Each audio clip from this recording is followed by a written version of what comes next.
Capricorns, you are now changing the story of inner faith. All right. So inner faith means that you're going to give yourself the benefit of the doubt, that you're going to assume everything's going to work out. Now, I know that's really tough for you, Capricorn, because you had Pluto in your sign from 2008 until really next year. So you've had a lot of things break down, a lot of things fall apart, but that was stuff that you were very behind in. That was your fate to make that transformation. It doesn't mean God doesn't love you. It doesn't mean you can't have faith. You really have to give yourself a blank slate with having faith in yourself from this point forward. Okay. So have full faith in yourself.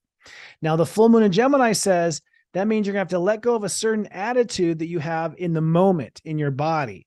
So maybe you always embody worry, or maybe you're always thinking about stressing about work, or maybe you're always stressing about whether or not it will work out.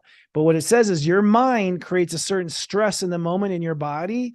And that mental stress that you create, you have got to let go of and think differently, that your mind has to be coordinated with this new faith in yourself. Okay.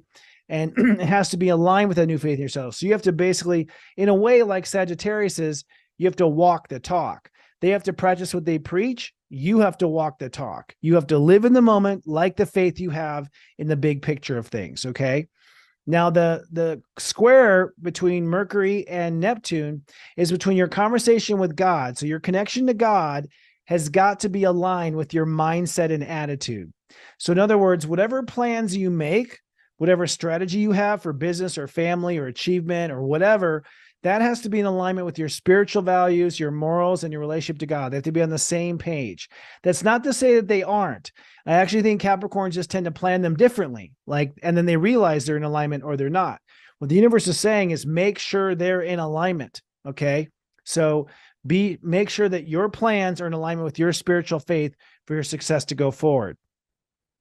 With Venus in Libra, you're going to let go of old career goals or old goals for power so that you can feel more emotionally comforted and more emotionally grounded. So it's time to let go of business associates, contracts, promises, strategic alliances, anything that kind of keeps you from feeling emotionally secure. Your emotional security is the first and foremost as far as most important is, okay?